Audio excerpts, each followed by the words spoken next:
Hello, good morning, everybody. Welcome. It's my pleasure to welcome you at this ASTP-EU Forum. It's already our 8th edition. Many people attending, so thank you all for joining this morning. For those who I haven't met before, my name is Art Bos. I'm the current president of the board of ASTP, and I will be welcoming you, and then I will hand over to our VP Europe, Annette Molsen-Milthoff, who will be moderating. This is actually our 8th edition of the ASTP-EU Forum, which has become a regular and successful get-together of our community with, as today, large participation. And for you who are new to the event, it's actually held twice a year online with speakers from the European institutions, and they are invited to share the most recent policy updates and initiatives that are of interest to our community, the knowledge transfer or tech transfer community. Since 2020, the European Commission has been actively implementing the European Research Area Policy Agenda with several initiatives related to knowledge valorization in the broadest sense, and this, of course, includes knowledge transfer. In the last few years, ASTP has been closely following these policy developments and getting more involved in advocacy activities for the benefit of our members and our profession in general. This all to make sure that we strengthen our position as a stakeholder towards EU institutions, and to get our voice, the voice of our community, heard at the EU level. As said, my colleague on the board, Annette Molsen-Milthoff, is Vice President of the Europe Committee. She will be moderating the session, and she's helped by a large number of volunteers in the European Committee. So big thanks to all of those volunteers for being so active. Also, and very importantly, a big thanks to Alessandra Bacchigotti for putting the program together and for organizing this event today. And actually, the EU Committee works in synergy with our get-together of the national associations, the NAC, for two reasons. To raise issues that might be relevant for the community at the EU level. For example, last year we issued a statement on the EIC access rights. And secondly, to disseminate information on new policies and initiatives related to knowledge transfer. And this forum is actually a good example of this, where we will, for example, discuss the use of standards as a tool for knowledge valorization. We also publish a newsletter for which you can subscribe. If you have missed previous editions, they can be found on our website. Today, we have a really interesting program. We have Yannis Sagias present us the latest and future policy developments in knowledge valorization policies.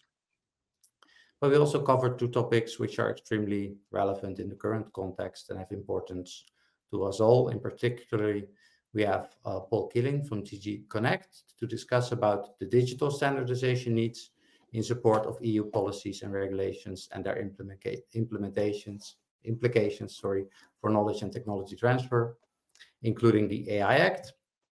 And we will have Mirko van Meijen from DG R&I to talk about research security in the context of the EU's economic security strategy. So I'm really sure that the sessions will be very interactive, knowing you as a community. For this, we will ask you to use the Q&A button. So there are two buttons, actually, a chat button and a Q&A button, and we ask you to use the Q&A one. You can post your questions during the session, and there will be ample time after each of the presentations to go into your questions. Actually, this forum is a unique opportunity to interact and engage with each other and the representatives of the European Commission. And I'm really looking forward to all of the contributions. So with this, let me give the floor to Paul Killen. He's the seconded national expert in DG Connect, European Commission. And as said, he will talk about the digital standardization needs in support of EU policies and regulations and their implications for knowledge and technology transfer. Paul? Thanks, Art. Yeah, can you hear me? Okay. You can hear me? Okay, everybody? Yeah. Yeah. Okay. I'll assume yes. Okay. Thanks, Art, for the introduction. So I'll just go straight in here. I'm in DG Connect, which is the group or the DG in the Commission, looks after digital policy. I'll give you a bit of an overview to start on policy context, then we go into a bit more of the detail.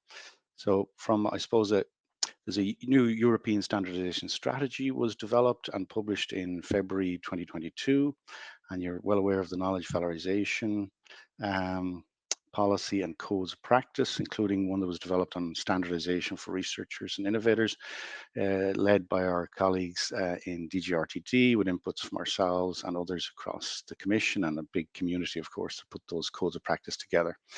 And I think we all know the gap problem between getting research from a small scale in a lab to large scale in global markets.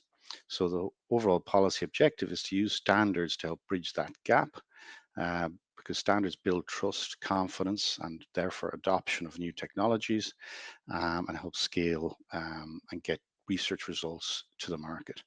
A key partner in this, I think, is obviously the knowledge tech transfer, knowledge valorization, whatever word you want to use, system. And ASTP obviously is key there, and working with the research and innovation community. And I think there's a big awareness raising thing to be done to help people understand the power of standards as a knowledge transfer channel. So, and in the context of competitiveness of the EU, which is going to be the key theme really for the coming 5 years of the new Commission and Parliament, etc. That's a key topic, and you, I'm sure, read the Draghi report and letter report. So we're not the only ones. So the Commission, I suppose, over the years has done bits and pieces on using standards as a bridge, but we want to more systematically do it. So therefore, we're talking to yourselves to help get the community more engaged. The US has asked the National Science Foundation, which funds research across the US, to get their researchers and innovators more engaged in standards development, strategic standards development in emerging technologies.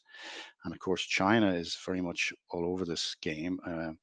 They talk about first, second, and third level kind of countries or companies, with the lower levels kind of making things, the next level designing things, and the top level setting the standards for new things.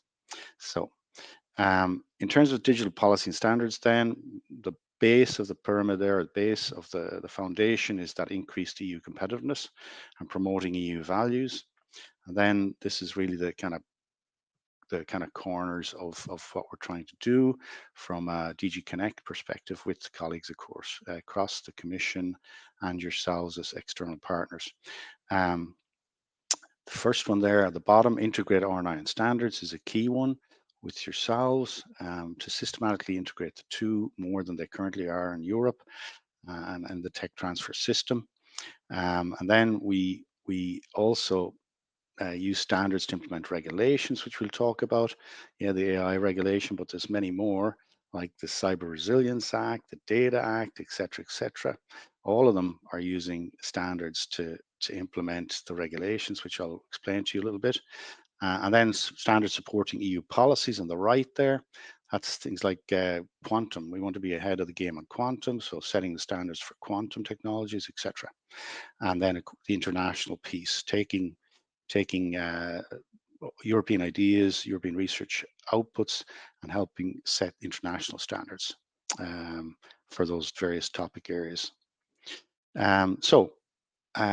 Standards implementing EU digital regulations. So standards have been used for years to do physical product implementations, but this is the kind of framework here. I'm not sure if you're aware of it, but basically the way the framework works is you've got your regulation at the top of the pyramid, which it's mandatory. It's got essential requirements to say these are the high-level essential requirements that you need to meet for the AI Act or the CRA or the Data Act. Then the Commission makes a standardization request, which is a formal request to the standards bodies in Europe, and they develop with experts, of course. And we want more R&I, research innovation experts, through yourselves, ASTP, to engage in the standards development process. Those standards then help people to comply with the regulation. And of course, there's testing and certification as a component here. But basically, the key two pieces are the regulations and the standards. And so for a startup or an SME or anybody to comply with the AI Act or the CRA or the Data Act or any of these other ones, the easiest way to comply is to, well, first is to comply with the standard, or to set the standard first. Ideally, is what we want people to do, and then comply. And the higher end people should be setting the standards, which are the ASTP community, really, with your researchers that you work with every day. So emerging digital technologies is what we're talking about. We want EU standardization leaders getting ahead of the curve, setting the standards. So the request here is that we need more effective participation of more European R&I experts through yourselves. And what does that mean? Well, the leaders in strategic standards development, they actively engage in standards development. They provide technical contributions at an early stage, not at the end, at the beginning. For example, quantum, we've got the quantum flagship people in there setting standards for quantum. We need a lot more. But anyway, we want to get in early, influence the standards, and then innovate on top of the standards, gain time to market advantage. So that's what the strategic development of standards is about, and taking research results into standards. Of course, you got the fast followers who can at least understand what's coming down the tracks. You got adopters who wait, and you got laggards who, I suppose, hope for the best, which probably isn't the best strategy.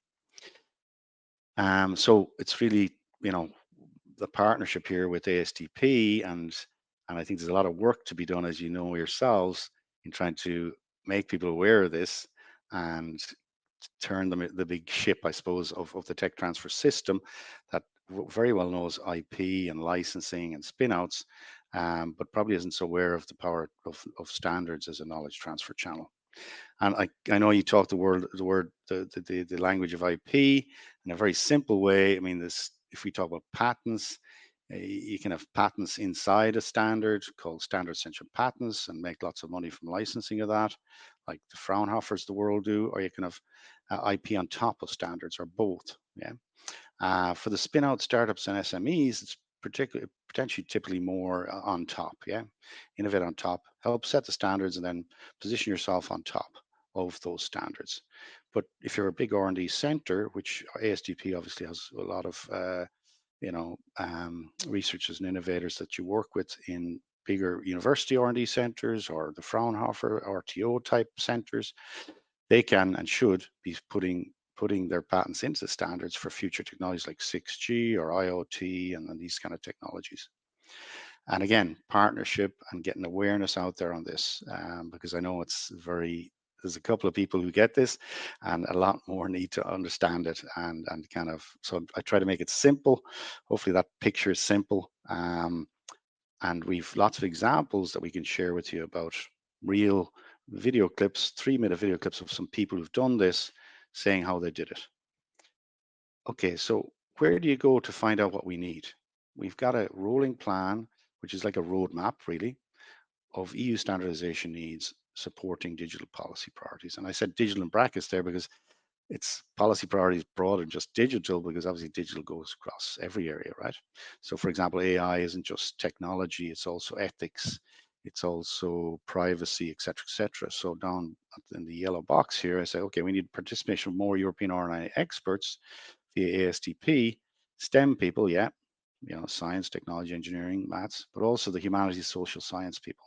So which I think, has always been a challenge. I think getting some of those people into tech transfer, knowledge transfer, but in the world of digital and AI ethics, etc., social media impacts on children. There's a lot of research that needs to be done and brought into standards on these topics. So it's not just the STEM people, it's also the humanities people. But my point here is, please let people know about this rolling plan. It's there. There's a link. You can go in and you can see, and I'll show you some of the high level what's in there. So it's an annual thing that comes out. It's a roadmap, as I said. The current one is out there on the web. It's got different chapters, foundational drivers, what are the key enablers, societal challenges, some of the things we talked about there, about AI challenges and obviously opportunities too, innovation for the digital single market, and green and digital. Yeah. So for example, one of the chapters there, the foundation drivers, talks about the data economy, cybersecurity, privacy. Yeah. So you can go in there and you can basically find out what's being done and what do we need. So what actions do we need people in Europe to take, including hopefully ASTP and all your researchers that you work with. So here's a specific example of what the structure is. So every chapter has this kind of structure. So first of all, policy and legislation. So what's the policy? What's the legislation? Yeah, the AI Act is one, but there's lots of others. There's the Data Act, the Cyber Resilience Act, there's DMA, DSA, etc., etc. Digital Markets Act, Digital Services Act, all of these things we talk about. What's the policy? What are the policy objectives? And then we request what actions do we need from the system, which is R&I and standards working together system, not the standards people on their own, or but we need to get the R&I people into the standards development system. So I suppose just this is an awareness raising and a request to get the word out. If you have anybody working on digital research innovation or anything to do with digital policy type areas, including ethics, etc., are in verticals that are deploying digital technologies like healthcare or automotive or any of the verticals, obviously digital goes everywhere. Ask them to look at this and see what we need, and then engage in the relevant standards bodies, because we also in here we talk about who are doing the relevant standards. So it's tell you where to go as well. Okay. Then we've recently set up a new task force on this topic of R&I and standardization. Your colleagues, Alexandra and another colleague, which I'll talk about in a second, have, thanks to your conference this year, have set up a new working group in ASTP on standards. But anyway, and they've joined this task force, Alessandra and her colleague. But our objective here of this task force is to use the experts from the task force to advise the Commission, including ourselves, RTD and other colleagues, on how we could mobilize, improve and mobilize the mobilization, training and support of more R&I experts to actively engage, yeah, in support of standards and in support of digital policies, with a particular focus on SMEs, startups, including spin-outs, of course, and academic researchers. Yeah, we know the big players like the Ericssons, Nokias, Philips, they get this game, but we need to get a lot more of the startups, SMEs, and the academics into the game. And this is a summary of the tasks. I won't go through in detail, but these are the areas we're going to ask these groups to work on. We've just started recently. There's and it'll be going on for the next year and beyond. But the first piece is around R&I funding, evaluation, and reward. I think we all know today there aren't a huge amount of researchers who get evaluated and rewarded for engaging in standards. Maybe we probably need to improve that. So how do we improve that? Marie Curie, we've planned to work very closely with the people in DG Education who run the Marie Curie program, try and train the future leaders in research and innovation in what is standards development. How do I take my research into standards? How do I engage in standards development organizations? And then the piece on startups and SMEs, how do we help them know where to engage and how to engage? And then the membership is, I won't go through, but you'll see we've got people looking after consumer interests. We've got the 3 European standards organizations. We've got Digital Europe, Digital SME Alliance, so they're industry associations, EIT Digital, Fraunhofer EORTO, IMT, France, and a number of member states, W3C, and we took one example of a vertical quantum to the Quantum Industry Consortium, just to keep us, okay, while we're doing horizontal kind of recommendations, we want to keep an eye on some reality for vertical application or technology that's pretty horizontal, but less horizontal than the topics we're talking about. So hopefully that's of use. Happy to share the slides and happy to take any questions. Thanks, Art, and over to you, I think, Annette. Yes, thank you. Just to kick off a little bit, I think standardization is a very good example of the move in the guiding principles on knowledge valorization away from the focus of us being IP managers and into more the role of a broader sense of asset managers. And at the same time, you talked about, Paul, early engagement and engagement with researchers. Research is inherently very early in the process and it's very diverse. So could you maybe share with us a little bit on how do you actually then go by finding the standard? Because there's a lot going on in research if you look at any research area. So how do you sift through all of the things that are going on and identify the standard? Yeah, so good question, Annette. Well, the reason I kind of spent a bit of time with the rolling plan roadmap is that's what that does. It on the digital topics, it says, here's what we need, here's the existing foundation of existing standards, here's some of the stuff that's being developed, here's who's developing those standards, whether it's, you know, ISO, whether it's IEEE, whether it's W3C, whoever. So therefore, it's a roadmap and a guide to help people understand, okay, what's going on, who's doing it, and therefore it helps them to figure out, where do I go? Yeah, so that's the idea of that, the rolling plan.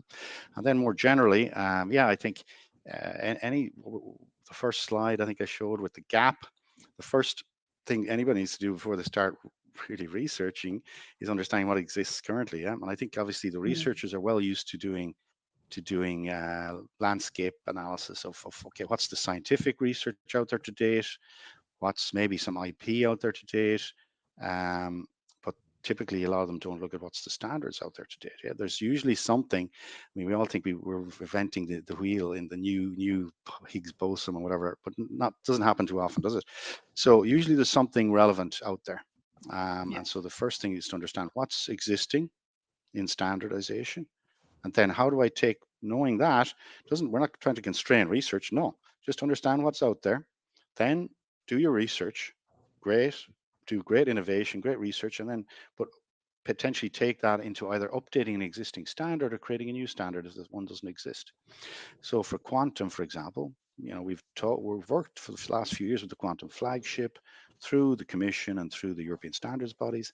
We have a fair few quantum researchers in Europe help setting the standards now for quantum. That's great, but we need to get more people in there. There's this China has lots of people. We're ahead of the curve on the quantum standardization, and that's why we're talking to you guys, because I know, you know, I spent all my career in research innovation. I spent quite a while in tech transfer and research management. So I know the way it works today, and I know that, you know, other than some people like Fraunhofer and maybe one or two others, there's not a very systematic understanding of what this game is and how to engage. So that's the task force that I talked about as well. It's great to have Alessandra and Katrina in there in that task force, but I know they've got a job in their hands. Let's be honest. It's not the current system doesn't really. I think a lot of people in the system don't really understand what standards got to do with knowledge transfer, tech transfer. Yeah, let's be honest. But there's a huge amount that it has to do with it, and very strategic, and very interesting. But we need to get that awareness, because people think of standards as ISO 9001 quality management, and maybe not the most interesting. But actually, we're not talking about that. We're talking about setting the standards for quantum, setting standards for AI, setting standards for cyber resilience, et cetera, et cetera. So I think awareness is the big thing, and I'm hoping that you can help us with the awareness and engaging and mobilizing, because the system, you know, we've only got a couple of people doing this. We need a lot more. So it's kind of a systematic change I think we need. Okay, thank you. Could you expand also maybe a little bit on the connection between the standards and the AI Act? I mean, yeah, I mean, other than basically what happens is, if you remember the pyramid I showed, basically the Commission has an AI Act. As part of that, remember I showed the regulation has got essential requirements. So if in the AI Act, it's out there, you can read it. It's got essential requirements, you know, of don't have biased AI systems, have secure AI systems. You know, it's got these essential requirements, yeah. And the way the systems work is they're high-level essential requirements. Nobody can comply with those high-level things. They're just, okay, what do I do?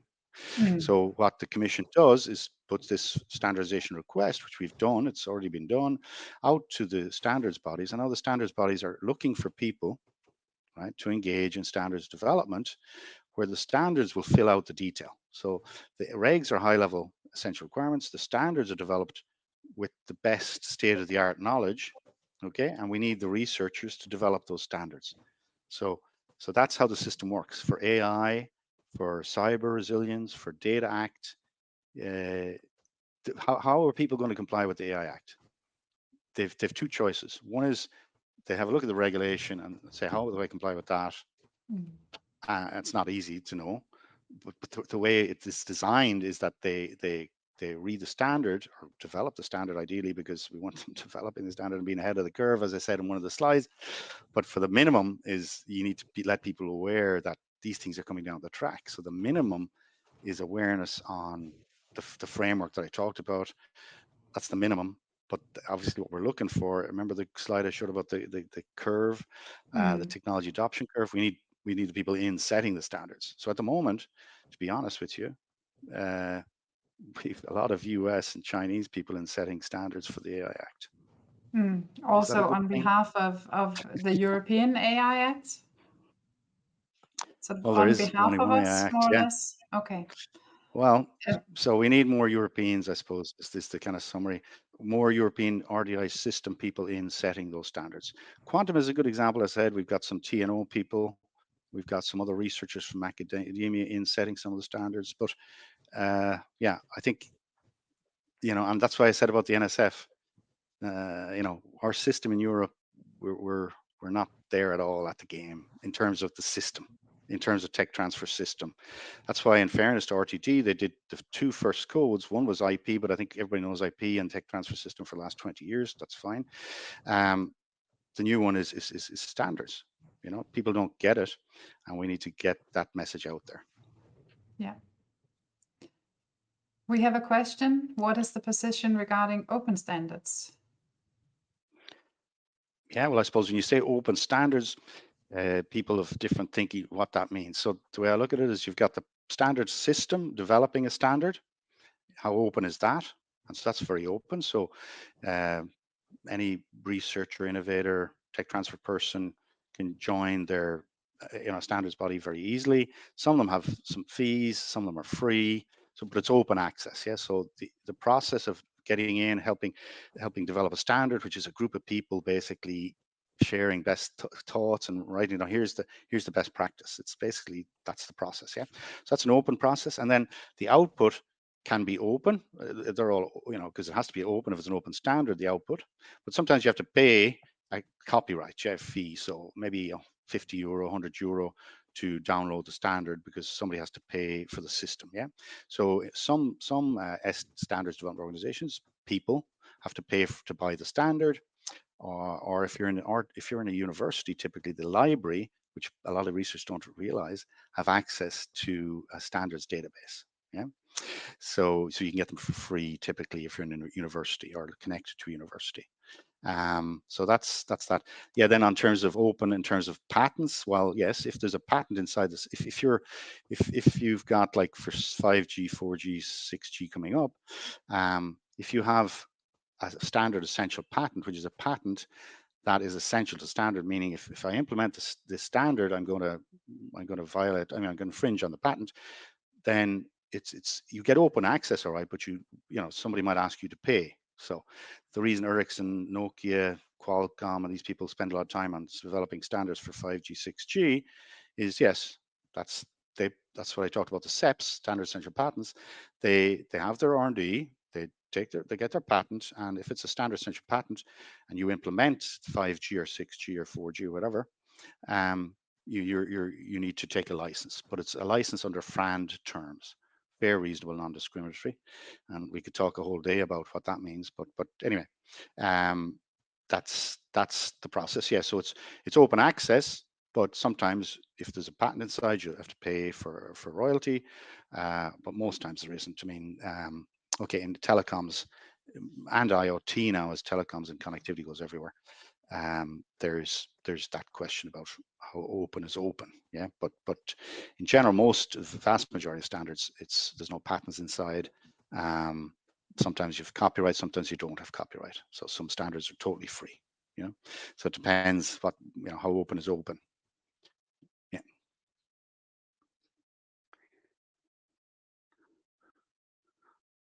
Yeah, the examples. Yeah, on the backup slides here, I don't know if I can share it again, but I have some examples in the back of this pack. Let's see if I can. I don't know if I can share it here, but basically, Annette and Art can send the slide deck out. But yeah, there's an example of a spin-out company from Austrian University who were doing research on video streaming. Yeah. And so they're doing the research, they engaged in standards development, yeah, and then they spun out a company, and the company scaled up very well and is very successful because the VC who funded them and the CEO came in to run them kind of knew, okay, these guys know what they're talking about, they've helped set the standard, and their implementation is ahead of the curve, etc. So they did what I showed, I think, on one of those slides, yeah. And also in the reference deck, in the back of the deck, I have a slide showing exactly, you know, what are the different stages of doing that. I mean, basically, you engage early, you're doing your R&D, let's say at the top here, and you got your standards at the bottom. So you're doing your R&D, and then you bring some of your inputs into standards. Some you'll keep back, obviously, as IP for yourself, but you'll position yourself then as the standard's being developed. You'll either put a patent inside if you're a big guy like Fraunhofer or Ericsson, Nokia, Qualcomm, whatever, or you typically, if you're a small guy, you won't do that. But you'll understand and you'll network. I mean, the value add is huge, really. But anyway, there's an example of a spin out who did that, right, and scaled their company based on innovating on top of the standard, because typically the small people won't have the patents inside. That's fine, but you get huge value by networking, meeting who the competitors, because all the top people are going to be in the standards development. So it's a huge networking, knowledge-based engagement system, really. I mean, that's what standards is. It's you're meeting the experts in the world. So you'll meet your potential future customers, competitors, and you position yourself and scale up. So I have 3 examples in the back of, one is a spin out, one is a startup, non-spin out, just a regular startup. And yeah, 2 of them actually are spin outs, yeah, and one of those is a regular startup. But they all did the same thing, which is strategically engaging, getting in early, networking, taking some of your knowledge, just inverted commas, knowledge, IP, broad sense, not protected. So you'll bring some of it in and share it openly. Some of it you might patent and keep it out and innovate on top, using having that patent on top of the standard. Or if you're big, you might put it inside, like the Fraunhofer, for example. I have in the back the Fraunhofer, for example, of MP3, and not just MP3, but they followed it on with lots of other stuff after MP3, and they made lots and lots of money on licensing of those SEPs, standard essential patents. Like, we're talking hundreds of millions, you know.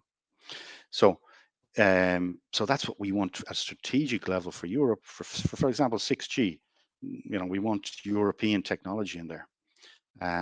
For AI, it's probably not so much patent driven in AI. I mean, there'll be patents on top, sure, of these standards for certain people, but the standards are fairly high level for AI, some of them. So you won't have patents inside, but we want to be setting those standards, because you're understanding it, you're ahead of the curve, and you get a advantage. Yeah. So yeah. Which So there's different kind of, I suppose, nicely, levels. leads us into the next question here from Inge. It's mainly people from the US and China that are currently setting standards for AI. And so how far is the process on setting standards on AI? And once they're in place, how does it work when they need to be changed or updated? Yeah, I suppose I don't want to overdo the US China. There are, in fairness, a few Europeans, because we've done a fair bit of work through DG Connect and others to try and get Europeans in. But yes, we are worried that there's probably not enough Europeans. So I don't want to overdo that one, but we need more. And where are they at? They're early enough stage, but we need the first standards out the end of next year for people to have time to comply with the actual enforcement of the regulation. So there's a big rush on, and to be honest with you, we're concerned that will we have the standards on time. So and then yes, for any standards, once they come out, they're meant to be, standards state of the art. Yeah. So it's state of the art understanding of what's best practice for AI and how to comply with the AI Act. And then they will be revised every number of years, typically 3 to 5 years. So that's why, when you do your state of the art analysis as a researcher or innovator, you need to look at what's the current standards, not just the publications, the patents. Yeah, because they're revised. Just a follow-up question on that would because one of the things that we're looking into also is in the AI Act is understanding the research exemption. And of course, it's the text now is, as you say, it's very high level, and getting into the details of what that actually means and some of the terms used in there. Would that be part of the work of setting the standard to get a better understanding of, how far does the research exemption go?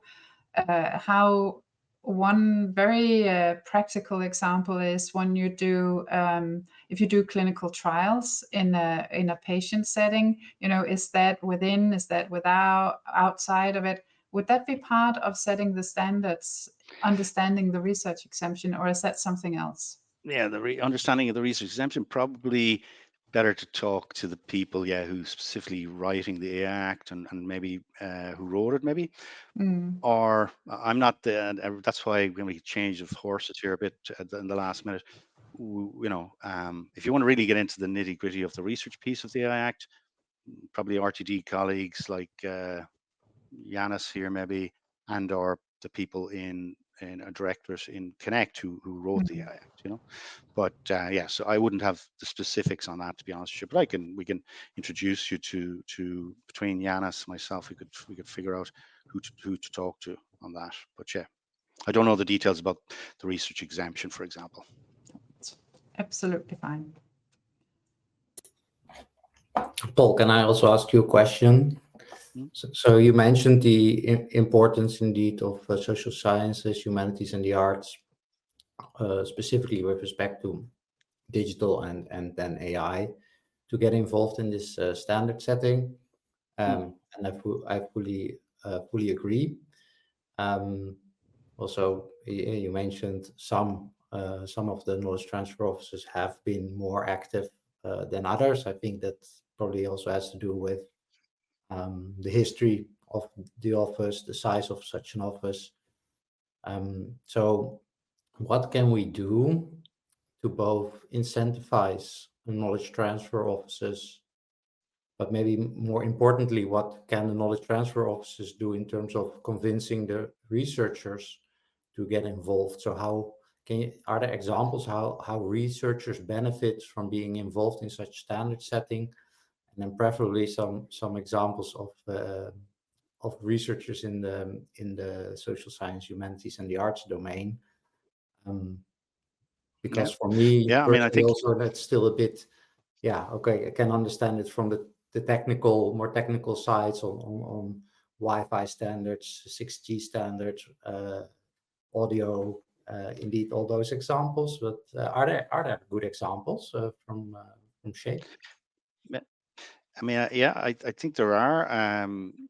Let's say on the AI Act, we have a number of researchers now who are humanities, social science people engaged in helping, set those standards, taking into account ethics and privacy and all that, so I personally don't have a huge number, but that's part of the task force too, I think, and it'd be great to have your inputs through Alessandra and Catherine into the task force. What do you think?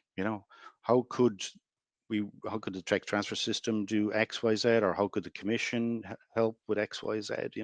So I don't think we certainly don't have all the answers. Yeah. We could. That's the European standards bodies do have annual awards, all right, on research. To say, here's some researchers who've done good work for integrating research with standards. So I could send you the link to some of that. There might be some HSS or humanities examples in there. I'm not too sure. But yeah, I think there's definitely, I know people working on AI that are humanities, social science. I mean, if you look at all the different topics for digital, there's such amount of humanities, social science people needed. Yeah. So I hope there's more in there. I don't know all the detail of who's doing what, but No, I can imagine. yes, I can imagine. we could yeah. Maybe there are people here listening in who have good examples from their offices. So if you have them, please feel free to share those. Exactly. Thanks, Paul. Exactly. Thanks. Thank you, Paul. Do we have any further questions? Now is the time to post them if you have questions for Paul. Does not seem to be the case. Yeah, Thank you so much. Sorry. Can I ask one? Yes, of course, Art. More question. Always. Then, I think what I do see is sort of this. If we talk about ethics, for example, and then I put myself in the shoes of the researchers and what they often ask me. So I ask them to get involved in the standard setting on ethical use of AI, and they would say, yeah, but then I have to work together with industry, and they might not really feel comfortable. So can you say a little bit how that is? Is that also sort of regulated, not being blown over by industry in a way? That would be my question. Yeah, I mean, I think that's a good question, Art. And I mean, the process of standards, you should have a chair, and a good chair should be able to take care of that. And we, the standards bodies are aware that we need to get voices heard. Now, you're right. Typically, sometimes you might have, for example, AI. There's a lot of big multinationals in there trying to get their say, but we are very, the system is very aware that we need to hear all voices. So I think maybe there's that's why in the task force we're doing there's probably a need for a bit of education training as well. But the system is open. Everybody has an equal voice. But yeah, you probably wouldn't want to be too shy sometimes in some of the meetings, maybe particularly if it's very topical like AI and whatever, or 6G, and people are trying to really get their commercial stuff done. But we can, there's maybe a bit of training there for people. How do you engage?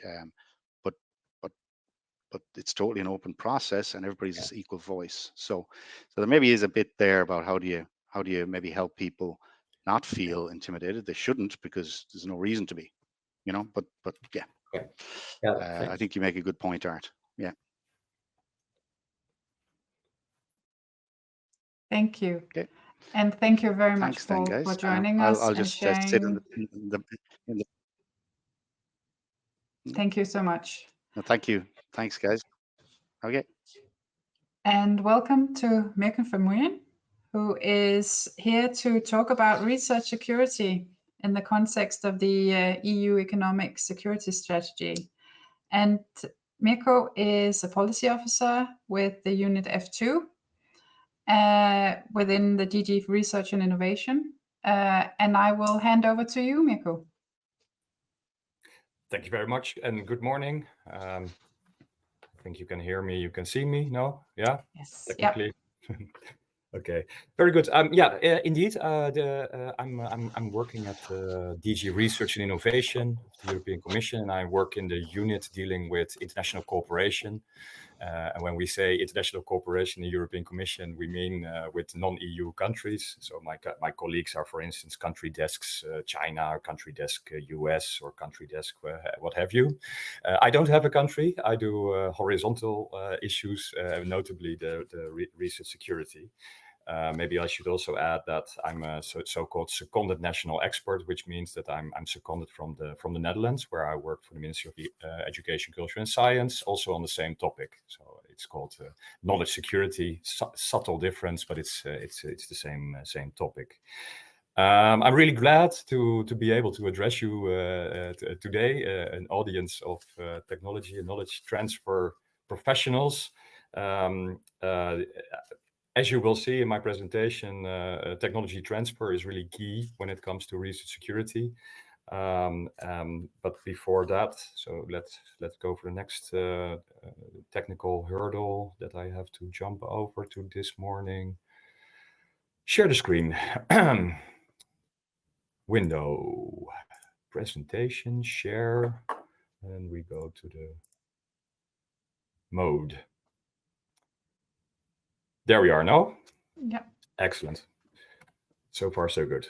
Now, what I will do first is set the scene a little bit to give a bit of context, also political context, and then it will become more practical in the last slides of this presentation. Setting the scene, yeah, I think starting by saying that the geopolitical context has changed recently. Well, that's stating the obvious. The world we live in is a dangerous one. And I think all sectors of the economy, but also the society, are faced with all sorts of threats, hybrid threats, as this is called, in relation to international contacts. So really, the situation, reality has changed dramatically. Now, all sectors and all parts of society are confronted to some extent to these threats. But my point today is also to point out that academia, or the R&I sector, research and innovation sector, is particularly vulnerable. Or let's put it this way, we have openness and borderless cooperation in our DNA. It's core business. It's not a nice to have. It's what we do. And this fact that we put so much emphasis on openness and borderless cooperation, that creates certain vulnerabilities. In addition to that, if you look at how the sector is organized and how it is organized and how it's governed, then you see that principles such as academic freedom and institutional autonomy are leading characteristics. Meaning that, for instance, we from the European Commission, we cannot tell universities what to do. We shouldn't. But also at national level, even at national level, the Minister of Education and Science is not able to tell research because institutional autonomy, academic freedom. You cannot come in with top-down policies in that sense. And I think also another factor here with research security is to acknowledge that this is not a legal question. Often it's not about asking the lawyer whether or not it is allowed to do it, but it's more a question of a gray area. I give you an example. I think in most countries, there is no problem, legally, no problem to start tomorrow with a new partnership with one of the 7 sons, the famous military linked universities in China, on a very sensitive topic. Legally speaking, there is no issue doing that. The question is, and also for the university or for the research performer to ask is it desirable? Do we want to be involved in such a project, and what kind of implications can it have, for instance, for national security? So that's setting the scene. I will zoom out a bit to the more political side. I think the political momentum for this topic has dramatically increased when President von der Leyen announced summer last year the economic security strategy. It's a strategy probably familiar with it. I assume it. It's built on 3 pillars: promote, protect, partner, PPP. Now, and if you look at it, in all 3, research and innovation are relevant or important. My presentation focuses mainly on the protect side. Not so much on promoting, which is about investing, and partnering, which means the cooperation with third countries to increase our economic security. June last year announced the new strategy, then follow up in January this year, where the Commission proposed a whole package of initiatives. Most of them were white papers, meaning asking for feedback from the sector, from society. But one proposal, I worked on that one, so that's my favorite. It's a proposal for a council recommendation on research security. So the Commission's role is to put a proposal on the table, and then the council is negotiating. So under the Belgian presidency, the 27 member states negotiated over the text. And in 4 months' time, they reached, the Belgians managed to reach consensus. And I emphasized it was unanimous. So in May, the 27 ministers of research in the council adopted the text. I like to emphasize it's unanimous because legally speaking, it's possible to do it with qualified majority voting. But imagine that we would say that one or two or a couple of member states would say, well, very important, very interesting topic, interesting text. We wish you the best of luck. For us, it's not really relevant. Then, of course, it would make no sense. So I'm really glad that all 27 are behind it. Is it then that we started to think about this topic in June 23? No, we didn't. It was already earlier that in 2021, specifically on the research domain, that we launched the so-called Global Approach communication, which is about international cooperation, and where you can already see have more openness. Yes, we remain open, we engage with the world, comma, there needs to be some reciprocity, there needs to be a level playing field. We need to take into account values and etc. So that's already in 21, and then a couple of initiatives followed that are mentioned on the slide. So this recommendation, I will now focus on the recommendation, the council recommendation. It's a recommendation, it's not a law, so it's not binding. Still, I think it's an important initiative. It has a certain significance. So maybe first of all, the question of subsidiarity. Why bother at all at EU level? Isn't it something for the member states? Why would the Commission be involved in this? Now, 2 reasons. One is more from a security angle. I already referred to it a little bit. Imagine that if you have this European research area where there are no borders, and some member states are taking measures, others don't, then the effectiveness of these measures is limited. That's one reason. That's the obvious one. The other one is still thinking along the lines of this European research area. Imagine that Germany is taking these measures, France is taking these measures, all safeguarding measures, restrictions, the Netherlands is going here, and etc. And there is a number of member states that is not going anywhere, no measures whatsoever. Then this borderless cooperation area is being hindered.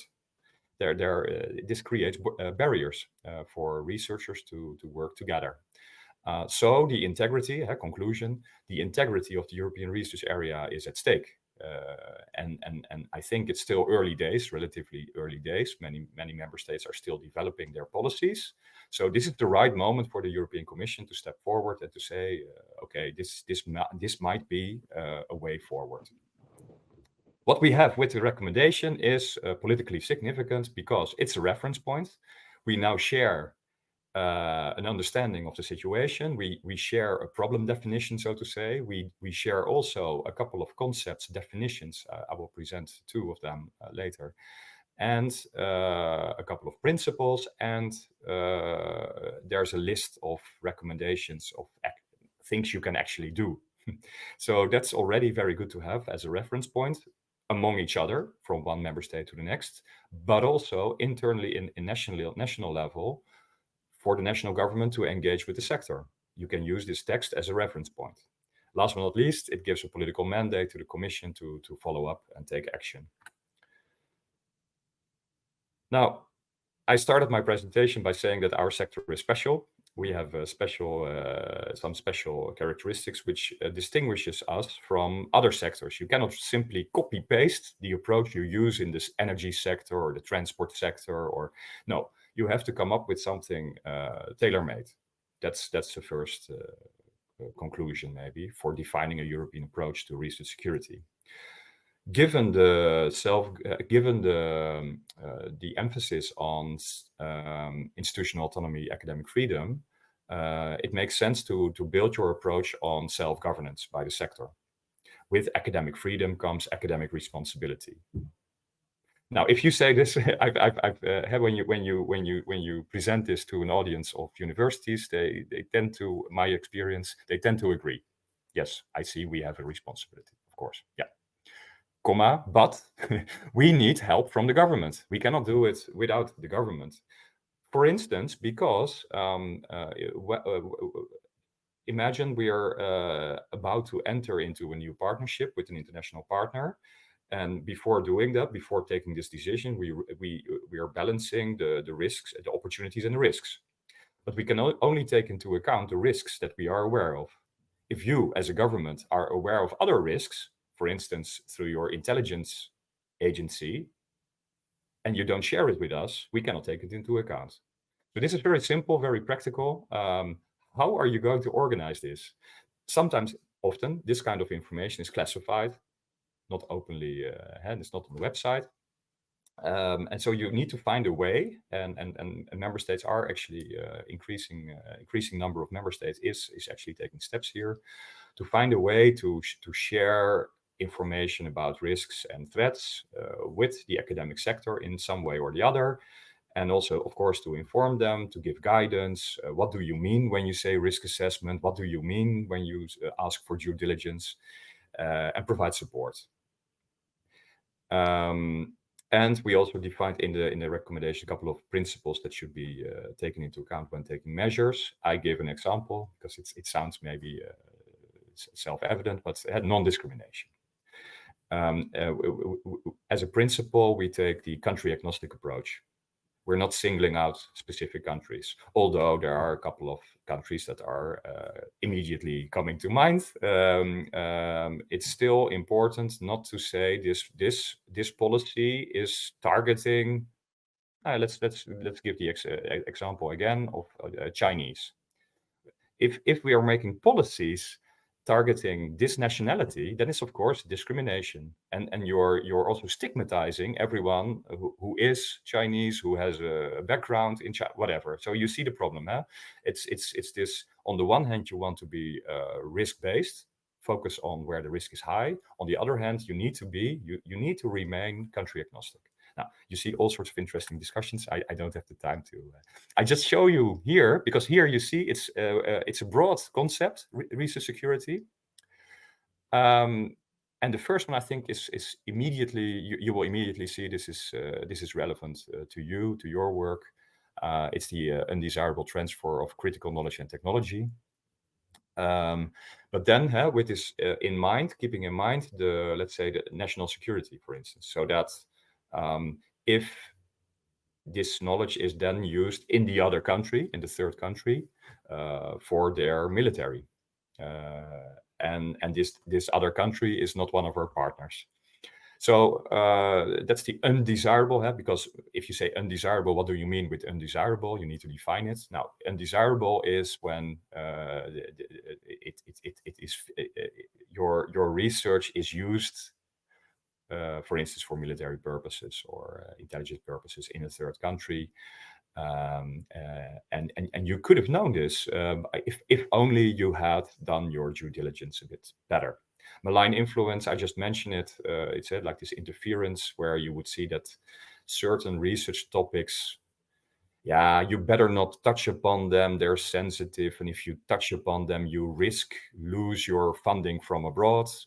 That kind of logic. So it actually is very closely linked to research integrity and academic freedom. The third one is also about end use, namely that you're involved in research where the end use is, for instance, to suppress or undermine values and fundamental rights.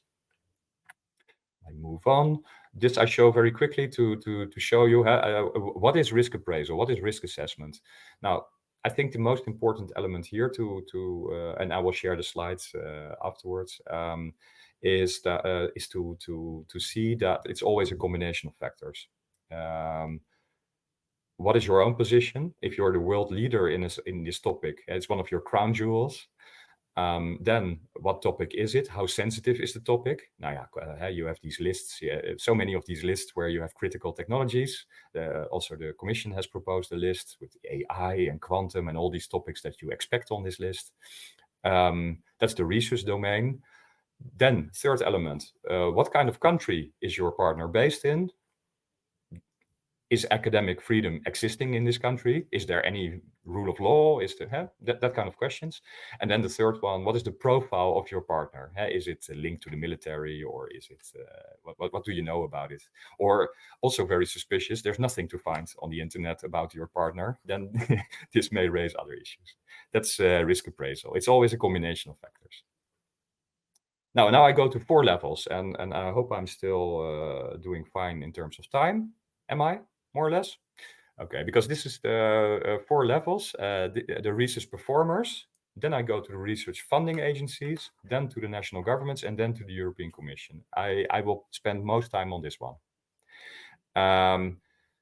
First of all, what should a university, or what can a university do? Make sure there is a risk management procedure. And when I say procedure, I mean it's not ad hoc. It's not a coincidence, but there's a system behind it. There's a systemic approach. Just like you have an approach to manage legal risks, and there's a process to manage financial risks, you're not signing off a contract without checking with your financial expert. Now, the same should apply here. If it's a high risk project, maybe check with the security expert before signing. Make sure that someone is responsible in your organization for this element, and develop awareness and training for your staff. Make sure that there is an expert on research security and other security aspects. Then, and this one is then maybe the most important one for you, is also, of course, this is something you do before entering into a partnership, or when you're renewing one. Already up front, it's good to think about, it's always good to think about these intellectual asset management, of course, but I think the security aspects also needs to, it's not only about competitiveness or about commercial interest, but also about security, national security. What kind of security implications can it have, and what kind of mitigation measures or safeguards are possible to put in place at an early stage of the project. Transparency of funding sources is important. This also has to do with research integrity, as you may see. Well, the last one is the obvious one, that sensitive parts of the building, maybe you have another batch, or you have some additional, and of course the safeguards for cybersecurity. Research funders, well, researchers need funding, so they go to a research funder. So this is the obvious element where you would say, why not add a couple of questions in the application form, grant application form, going into asking the applicant to think about the security implications. Well, adding a couple of questions in a form is the easy part. The more difficult part is that you also need someone who is able to read the answers and understand it and see whether it makes sense. So there you see also some form of process needs to be in place, either within the research funding organization or outside it, so that there's access to it. For instance, inside the commission, let's give an example. In the commission, we also have a security appraisal procedure for Horizon Europe. And then DG Home is involved for the high-risk projects. So that's so we have access to this expertise in another DG. Yeah, so I think I covered everything here. Yeah. Then at national level, what can national governments do, or regional governments for that matter? First of all, I think our first recommendation in the text, so it was adopted by the research ministers, enter into a dialogue with the sector. That's a good start. Also to avoid a situation where, imagine there's a headline in the newspaper, something happened. And then what you don't want to see is, of course, that the ministry is then, or the minister is then saying that this falls under academic freedom, and it's, of course, the responsibility of the university. And the university then says, well, this is, of course, national security, and I assume that the minister is dealing with that. So that's not helpful. Already for that reason, it's good to have a dialogue and to have an understanding, a common understanding, who's responsible for what. Take, as a government, take a whole of government approach. I already mentioned in the commission with DG Home, but this is also true at the national level. Reach out, for instance, to intelligence agencies.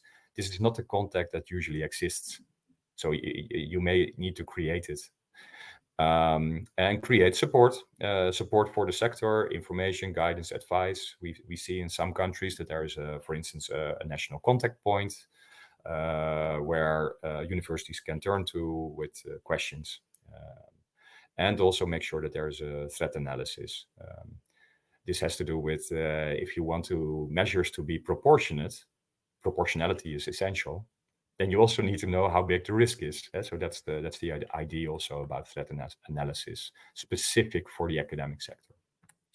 European level, that's the last level I want to cover. So we will engage with the member states, with the research funders across Europe, and with the EU level stakeholders, such as LERU, EARTO, etc., EUA, to move forward. All of these stakeholder organizations, or many of these stakeholder organizations, have working groups where they meet and where they discuss these issues. We will monitor progress and report to the Council on the progress to make visible what is happening across Europe, what member states are doing or not doing. And also we will establish a center of expertise on research security, which will invest in the evidence base and create a community of practice. Other activities geared towards peer learning, capacity building, developing more guidance. And of course, last but not least, in the next EU funding program, FP10, as we technically call it for now, we should make sure that it's research security proof. Yes, in Horizon Europe, there are already several safeguards, but of course, Horizon Europe was developed in 2017, 18, and then 2 years of negotiations. So that all predates the economic security strategy and also all these changes in the international context. So reflections for FP10 are ongoing. And with that, I added some links, and that's the end of the presentation. Thank you very much. Thank you, Mikko. Again, just please post your questions in the Q&A section. But just to kick it off, and maybe expand a little bit on, there's some contradiction in terms in here somewhere. We have open science measures to share and secure transparency in the research that goes on. We have the European Health Data Space under development and going on. And at the same time, we are becoming more and more aware on who we work with, how we safeguard the use of research results. So how do you see those different initiatives and approaches? How are they going to coexist? Yeah, that's indeed, so this is the balancing act. This is the big balancing act. And the way I like to present it is that international cooperation in research innovation should be open and safe, or open and secure. I prefer that one to the other famous slogan, which is as open as possible, as closed as necessary, because this implies either open or closed. And I think you can be open and you can be safe. So please engage with continue to engage with the rest of the world. This is not about stopping or ending contracts. No, engage, but be safe when you do so.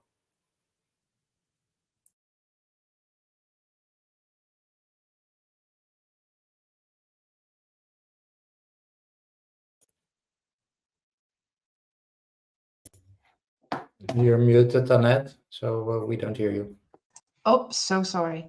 We have the questions coming up now. I think the first one is, does the EU gather set guidelines for what checking has to be done concretely? At some point, project managers will need to know in detail what it means. So what do they have to do, and what type of research and collaborations are problematic? Yeah, so indeed, so we have already in Horizon Europe, there's for Article 19 is ethics, Article 20 is security, and for both, there are questions already in the grant application form, and there is a process behind it to go project by project to check them on ethics and security. However, I mean, if I'm honest, the security part was of course developed before the economic security strategy, before research security, the latest development. So you will see that these questions, personally, I would find it difficult to answer them in a meaningful way. So I think what we need to do is to see whether we can recalibrate the questions a little bit, just to make sure, just to make sure that that the answers that you get are meaningful. And formulating these questions, it sounds simple, but it isn't, because you're not talking to experts, and you don't want it that each and every term in the question is a footnote and defined according to. No, you cannot do that. It needs to be simple but meaningful. Yeah. So we're not there yet. That's my message. As usual, very often the devil's in the detail. Yeah. So any idea on how countries like China protects itself from our researchers stealing data or information? So what's going on the other way around? The other way around. Yeah. No, indeed, that's also. So I'm not the China expert myself, but I happen to hear every now and then something about it. Indeed, I mean, I know that also for universities, it's a big concern now that these Chinese laws also on sort of, it sounds a bit like export control, but it's more far-reaching than that. So that any information that you're sharing with non-Chinese is immediately criminalized, but it's not entirely clear where the boundaries are. So this is indeed also, so my colleagues working on China are developing all sorts of guidance. It's called an EU NOC. EU NOC stands for Knowledge Network on China. They do a lot of work and a lot of research also on finding out what kind of legal developments there are in China, and what we can do to respond to it, and what we can do to help our researchers there. Yeah. I can maybe share a situation we had at my university here in Aarhus. We had an academic sending us a proposed material transfer agreement, and once we couldn't recommend signing the MTA. But it turned out that the Chinese academic wasn't actually allowed to transfer that specific material outside of China. So, and I think that was very much us looking at the limitations on our use, and the ownership of the results was not acceptable to us. But it also applied from the other side, that this material was not allowed to leave China. So I guess that's an example of them also having policies in place to safeguard their own results and knowledge.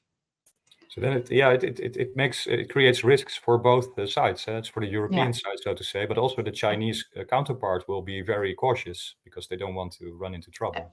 Absolutely, yeah. Next question is, as a university, we need to agree on countries with high-risk profiles in contracts right now to avoid that a spin-off sells our data later to such countries. What can EU do to assist?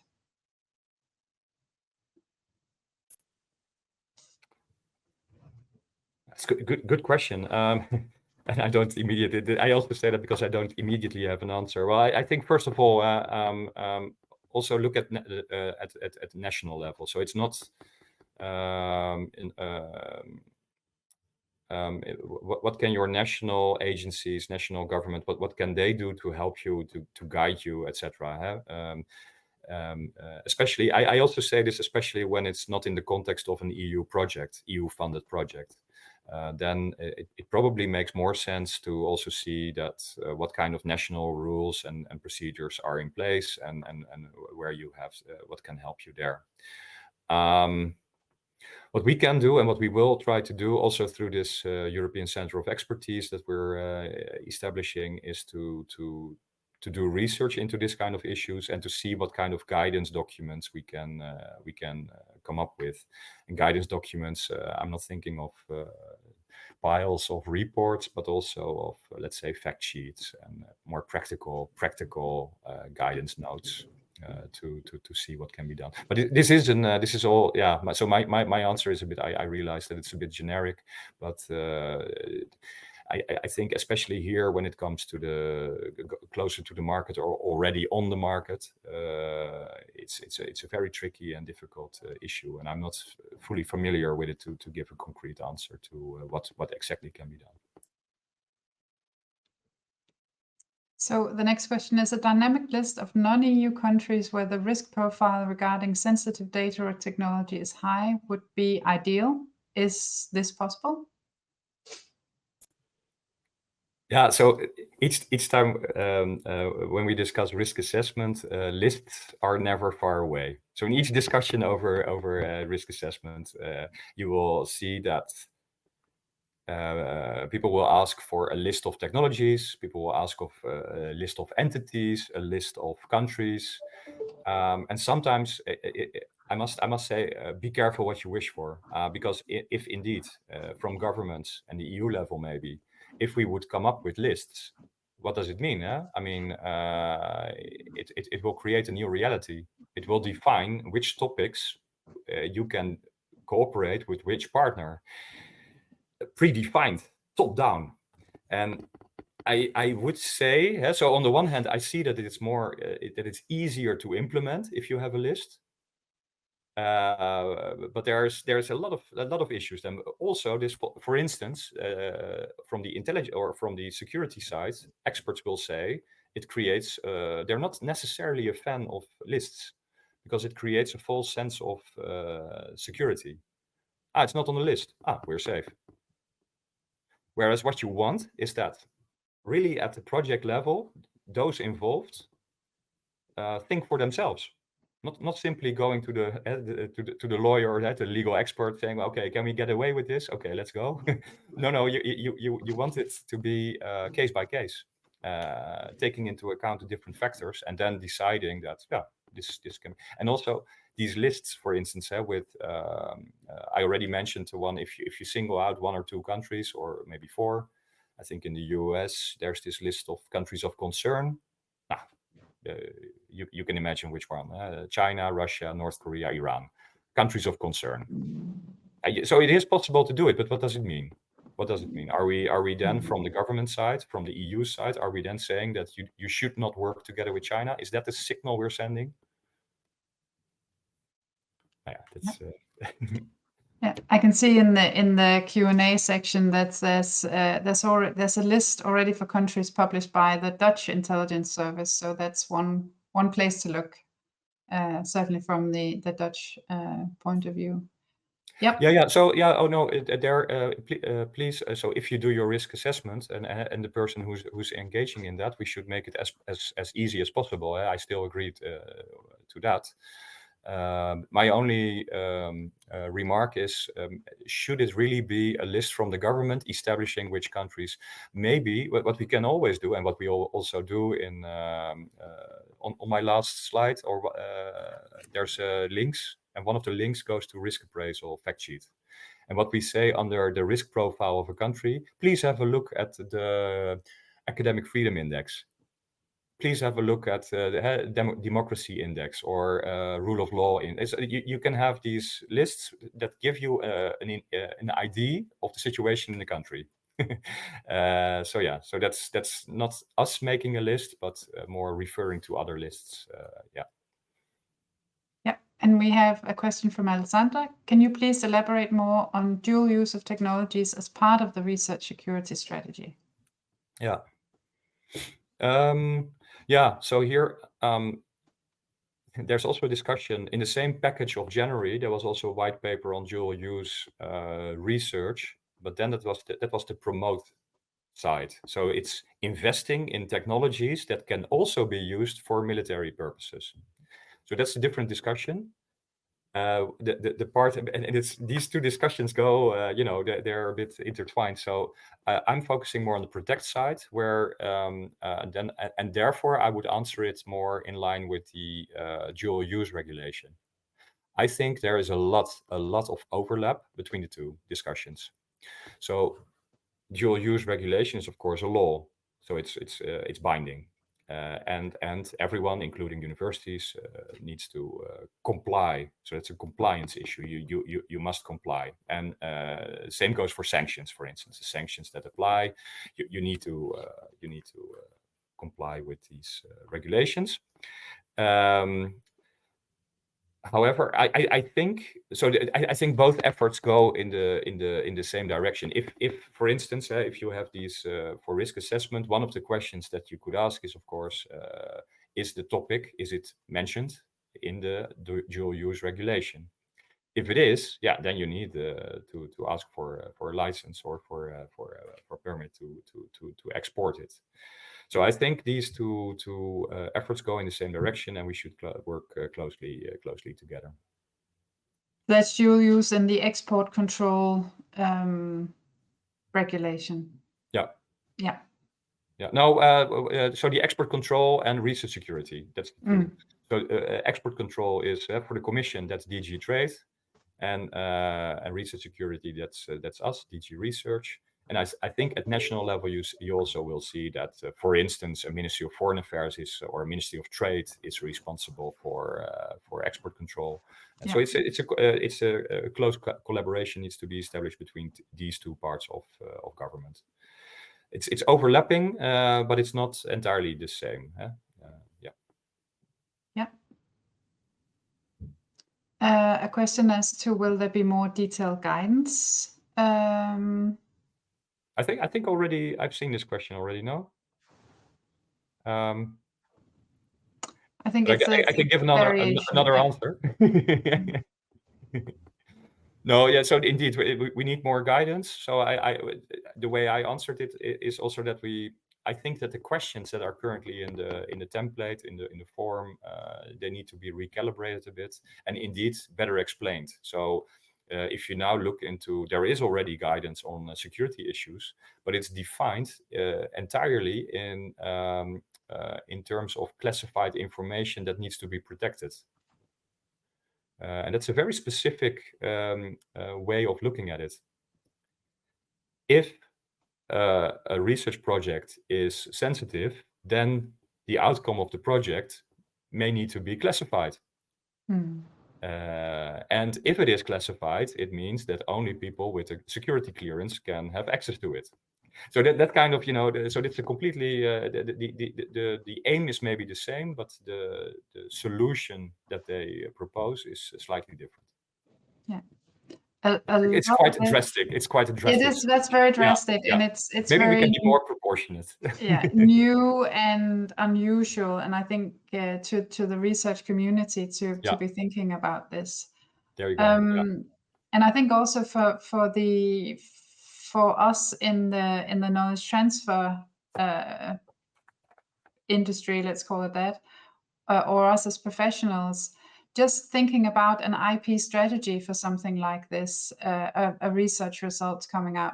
So do we not cooperate, let's say, again, with China, to stay with that example? Do we patent in China? Do we control and patrol the use of that technology in China?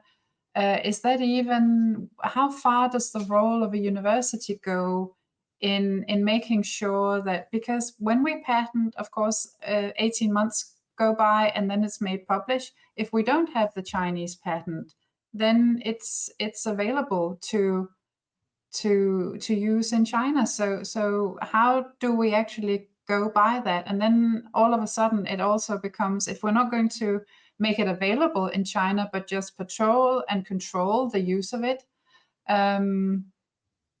is, you know, how do we, is that the role of the universities? Do we even have the economy, the finances to do that? So there are a lot of follow-on questions on how are we actually going to manage this down the line, because I can certainly see that also we'll probably not be happy selling as many technologies as we've done in the past. Licensing, we can yank back a license, we can make it conditional on how they behave, but just the whole, how do we actually do this, and what are the expectations on the universities to actually be in control of technology worldwide? Yeah, very good questions, and I don't have at this point. I don't really have answers. This also because if you look at the council recommendation, these topics are not really addressed in this text. But there has been a discussion on whether or not also to go into, for instance, this is not necessarily an answer to your question, but to the private research. It's clear that there's public research, private research. Yeah. Companies doing research. Is it also covered by the recommendation? Well, this whole text is about academic freedom and institutional autonomy, which is not so relevant for the private sector.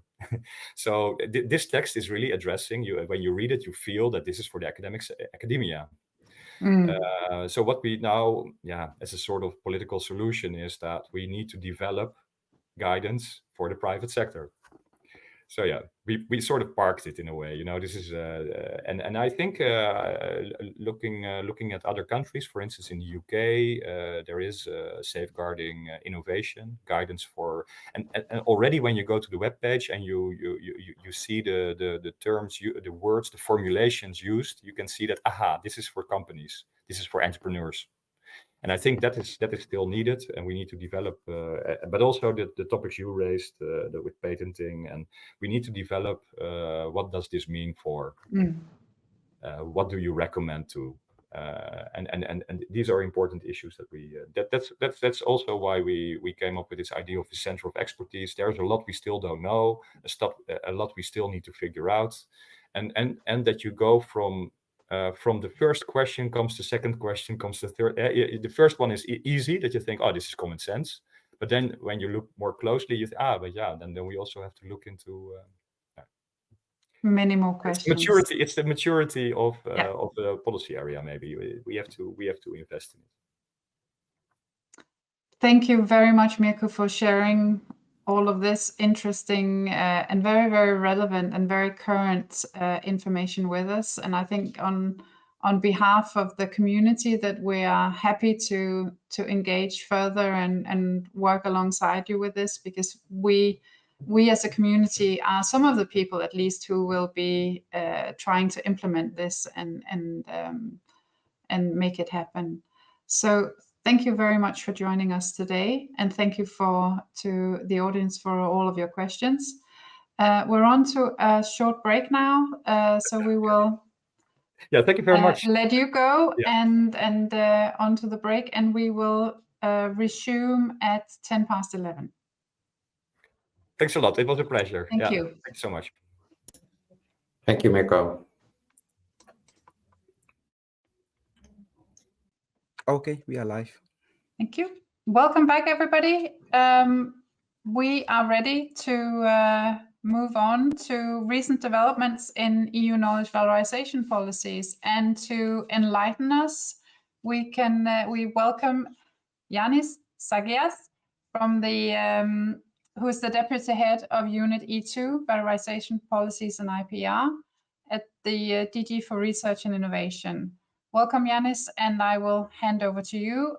Just before you start, I'll just remind everybody to please ask your questions in the Q&A section, preferably not in the chat, because that's a little more difficult for us to follow. And please feel free to post your questions while the presentation is ongoing, and we will answer them at the end of the presentation. And now over to you, Yannis. Thank you very much, Annette. Thanks a lot. I see also Art. Thank you very much for the invitation. And I think that the last time we spoke in this context in the EU Forum was in April. So since April, some things actually took place. But before going that, I always like to give a recap of what exactly we're trying to do. So I like to continue with the key definitions, because in the period we're going through with these, with the hearings of the new commissioners, with the new commission and the political priorities, I think it's very important to keep in mind specific definitions that we would like to use. We started using them back in 2019, 2020. So it's already been 4 to 5 years already trying to establish this definition. And now with a new, let's say, with a new multi-annual financial framework and probably the new framework program for research and innovation, we need to insist on including the right definitions. So knowledge valorization, again, I try to explain that this is not an attempt to introduce a French word into the English language. It means much more than that, but I think it's quite straightforward to understand that when we talk about valorizing knowledge, making value out of knowledge, is basically at the heart of the research and innovation, and the whole process of creating social and economic value from knowledge by linking different areas and sectors and transforming data and research results into products and solutions that will end up as a benefit to society. It will bring economic value. It will bring also environmental benefits. This is knowledge valorization. So basically, every value that we can, every type of value that we can generate from the research and innovation processes and the investments we do, it goes under the big umbrella of knowledge valorization. And in particular, which I think it's important for the constituency of ASTP to speak about the intellectual assets and what we're trying to do for the intellectual assets inside knowledge valorization, because I think it's one of the most important valorization channels.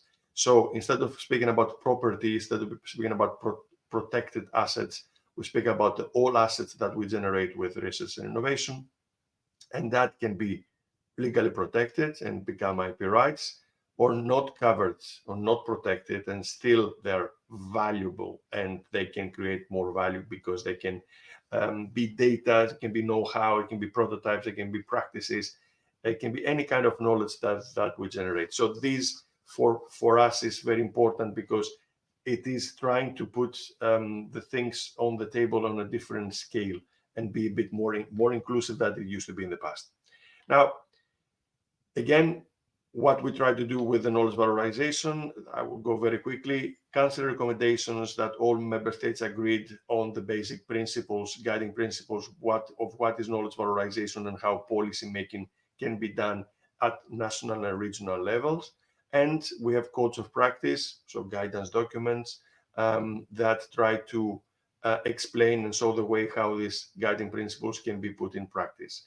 4 codes of practice so far: code of practice on management of intellectual assets, standardization, industry academia co-creation, and citizen engagement for knowledge valorization. We still investigate the possibility of making another code of practice for policy making, which is a very important channel that valorizes knowledge, and also the non-technological valorization, which I will have a couple of slides later on. Again, one more thing, just to recap what we are doing. We have the knowledge valorization platform. The knowledge valorization platform is a very good way to collect best practices or good practices or simply practices from all over Europe, but also beyond, on the different valorization channels. And it helps a lot in the exchanges, in the peer learning, and helps a lot also in replication of these practices from one national context to the other, or from one regional context to the other. So it's really important. These are just some of them that fall under the merit of intellectual asset management, and you can find plenty of them. We always call for new practices, so please do not hesitate if you think that you do something well, and I'm perfectly sure that you do a lot of things well. Please do not hesitate. Go to the platform, submit your best practice, your practice, and teach the others and learn from the others. So this is just a recap that this platform is there and is there to stay. Now, a bit on the policy context. I mentioned it before. There are so many things going on as we speak. We have the hearings of the commissioners. Our commissioner had her hearing on the 5th of November, and everybody says that she did well. I don't know if you heard her, or I don't know if you have any comments. I will be happy to receive any questions or to discuss that as well. But there are specific elements that were in some documents coming from Mario Draghi and Enrico Letta, which really puts as we say, the finger on the wound. And we're talking about knowledge and how important is knowledge about valorization. You can see it in the Draghi report, but in the same report, you have very clear references about how technology transfer offices actually they're understaffed, they lack the necessary expertise of financial resources. And this is something that the Draghi report connects it with competitiveness and innovations in the market. And also the differences in the management of IPR across universities, which I think is something that you have faced yourselves several times. So these are just two of the elements that somebody can find in the Draghi report that can strengthen the message that we need to do something more about technology transfer, knowledge transfer, and how we do the business in helping research and innovation results move towards their valorization path, towards the market, towards society.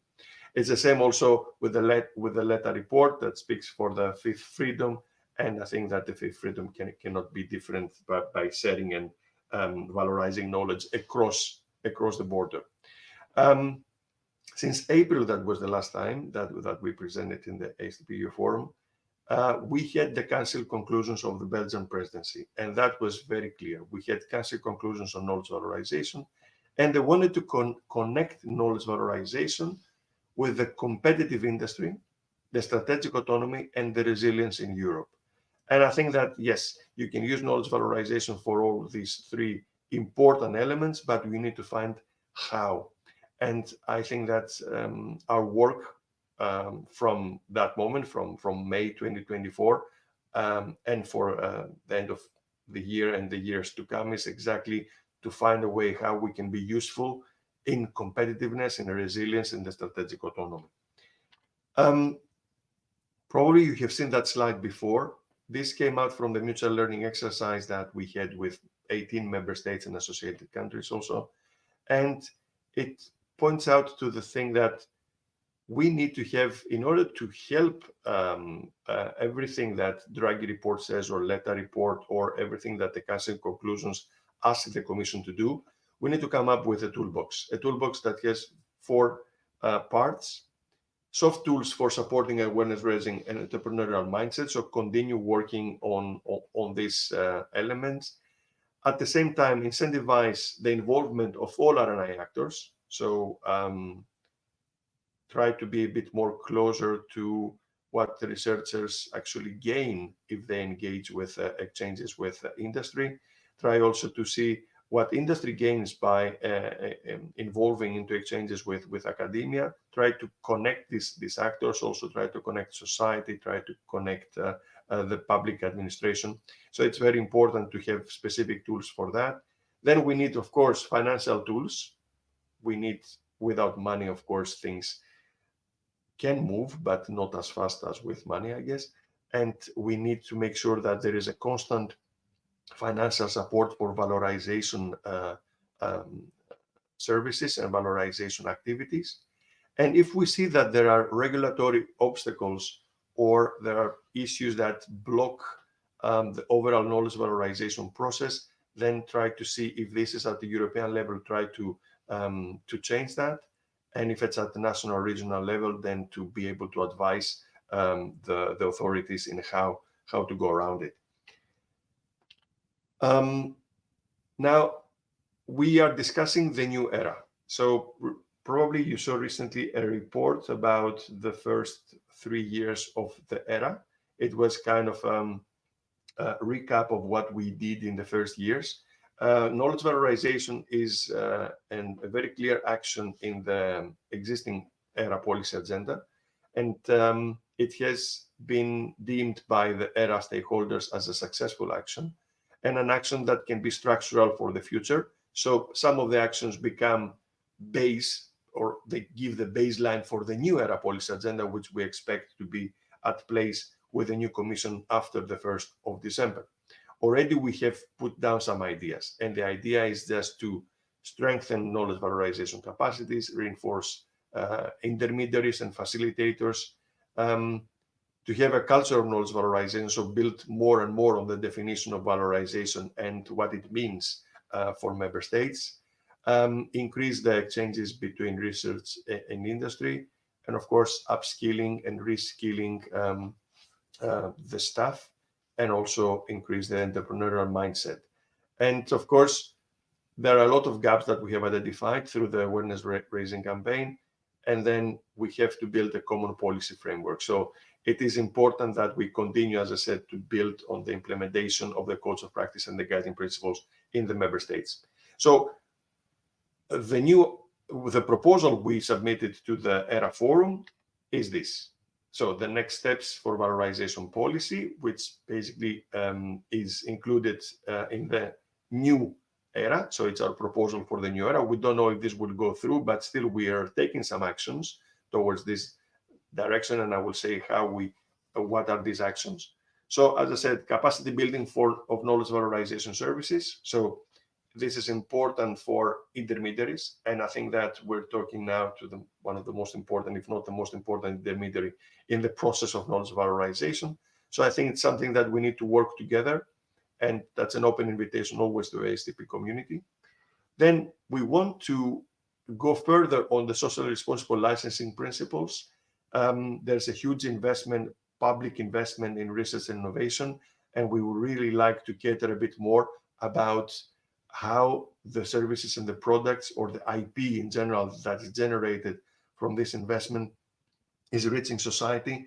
And at least through socially responsible licensing, we can make sure that at least the societal benefit is a bit more ensured. This is an idea that we want to investigate, and we want to include it as one of the elements of the new framework program for research and innovation.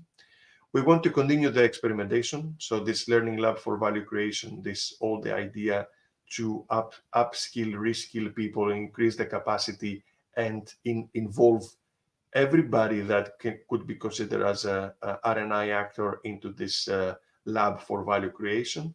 And this experimentation is translated into topics in the work program of Horizon Europe, and it will continue in the work program 25, but also work program 26 and 27.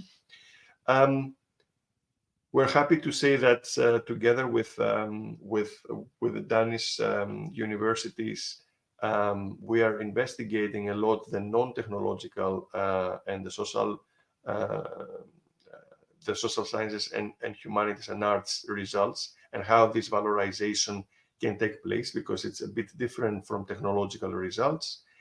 And I have also a couple of slides on that.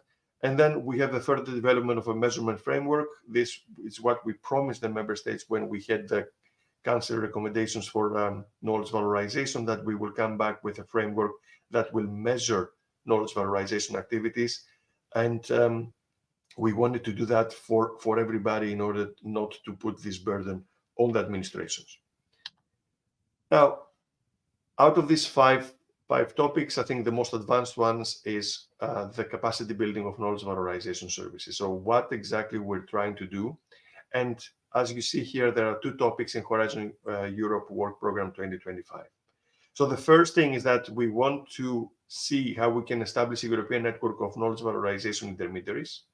And I think that might sound something like business as usual for ASTP, but we want to put it like white, black on white, and actually see if there's a possibility to establish a European network, or if there's a possibility to transform an existing network into a network of knowledge valorization.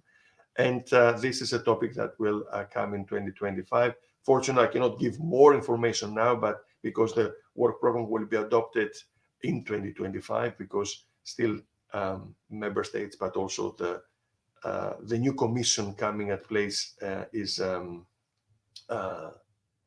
still they will have some time to go through this work program.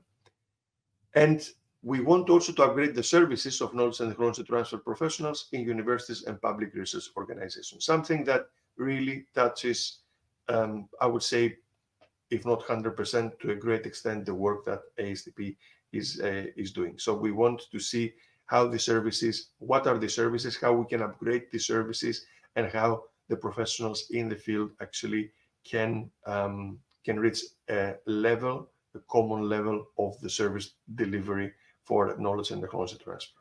So these are two topics which we will be very happy to see you active on that.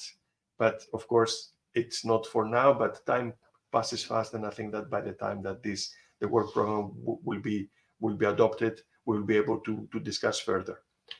And the other thing that we're pushing a lot is this, the non-technological and the social sciences, arts and humanities results, their valorization. So we have organized, as I said, together with the Association of Danish Universities next week. So on the 14th of November, and it's free for registering and seeing it online, because it is taking place with physical presence in Brussels, and we have already more than 130 participants in a room that actually fits only 100, I think. So it's oversubscribed, but it will be also open to watch it online. And it is important for us because it's the first time that we are addressing the valorization of these results. SSH, I think it's a big element, and it's always a big discussion inside the framework programs, and how this constant, let's say, objective of social sciences and the impact on society is being dealt in the framework program. But now we need to see if this paid off from FP7 to Horizon 2020 and now Horizon Europe, or if something else that we need to do in order to see how these results can be valorized. So open invitation, but even after the event, the idea is to take the results, because this is just the start of this process, of this conversation. We would really like to continue this conversation with all of you.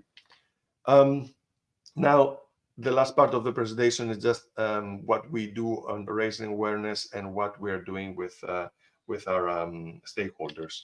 So quickly, awareness raising campaign still goes on. Of course, it's been going on for some time now. I'm not sure whether we're going to have more events still in 24, but we have more events in 2025. And the idea is also to collect feedback. And so far, there's a very good feedback from member states that demonstrate that knowledge valorization is not just a new term or a Frenchism into the English language. It's something that means much more in the national context. And we have examples from Czech Republic, from Spain, from Portugal, from Austria, and Greece, for example, that things are being changing towards this direction. We have an annual knowledge valorization event, so please register as well. That will be the registration page, not yet live. That's why you see my name. It was a mock that I made yesterday. And the 10th of December, we have the event, and we'll address pretty much all the burning issues about knowledge valorization in light of the new R&I framework program. And yes, we will make sure that the registration link reaches you the soonest that it will be available. Knowledge valorization talks. So one more thing that takes place in this month, and it's the last knowledge valorization talk of 2024. This one is devoted in industry academia cooperation. You can have the link here and the registration. You can find the recordings of the previous KV talks, which was on AI and societal impact of research and innovation, which were quite a success. So we expect that this will be also a success, because it touches the concept is that out of the knowledge valorization platform, we have 2 or 3 sometimes practices that they come and explain their practice in a very simple way. And there is just some questions and answers to the point, like how this practice is working, and why people should follow that, what people should avoid. So it's very interesting. It's very, very short also. It's like 45 minutes. It's like a short pill of knowledge, and it really works well. And we want to have more of these talks in 2025. And that's I think my last slide. So please, if you want to participate in this knowledge valorization talks, by the 9th of December, we have a link available that you can submit your best practice. So, and with that, I close with the knowledge valorization ideas for the future. And I say for the future, and I don't say FP10 because simply the idea of having a framework program as we have it with Horizon Europe, or we have it until now, might not be the same, because there's this idea of having other funds also dealing with research innovation as it is right now. So for example, InvestEU or the ERDF funds also cater for research innovation. So these are ideas for the future, and these are ideas about knowledge valorization and how knowledge valorization can be nested into these new programs. So the idea we are having, and we're having it for a long time now, is to introduce valorization calls. So this call will not be something new, so people will not need to learn something new. It will be probably a combination of existing instruments like the EIC transition and ERC proof of concept, but calling for specific valorization goals. It means that we will call specifically for attained results. So no new research, just calls that will address existing results and beneficiaries that own these results, and they really want an investment and support, further funding to do the next step in the maturity of the results and their valorization path. So this is not something new. I think it was done, but it was done, I will have to say, only maybe in Pillar 3 or Pillar 1 of the framework program. We'd like this to be a standard practice for Pillar 2, and we want to pilot it already in 26 and 27. We strongly advocate the idea that we go away from intellectual property thinking, so only the protected assets, and we want to remove all other plans that beneficiaries will do: dissemination, exploitation, communication, IP plans, open science plans, or publication plans, and include them, all of this, into one single plan, which manages or lets the consortium and the people think of the management of their intellectual assets. Because a publication that you will do, a paper you will like, is an intellectual asset of the project, of the beneficiaries. The same thing if you move towards standardization, that's another intellectual asset. A prototype or a know-how or a practice, another intellectual asset. So all of them can fit into one plan that could be also something that people can deliver as a summary at proposal level, and then it can be developed throughout the lifetime of the project, but also after the end of the project. So please do not take this like written on stone. These are just ideas that we have for the future, but we feel comfortable to sharing it with you, because I think that there might be a lot of constructive feedback from your side.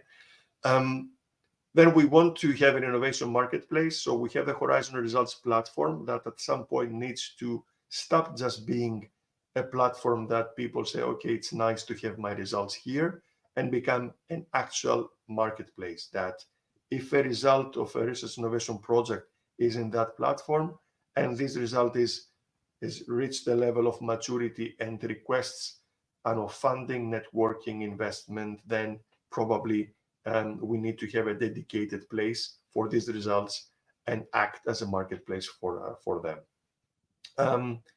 We want to continue providing support services for maturing these results, and these services exist, and we would like to continue this consolidation of this service delivery, because even now, as we speak, they're a bit scattered. We want to concentrate them and actually the more we concentrate them, the more powerful they can become and helping projects that need to do the next step. It can be advice, it can be planning, it can be consulting, it can be predefined templates, it can be also funding. So that's the idea that we continue. The idea of the booster, probably that you already know, to continue in a much broader way for all pillars in the next framework program. And what, of course, we try to do is develop the synergies. And now the synergies need to be, because there's a big discussion about differences in rules for participation and rules for implementation between different EU and national programs.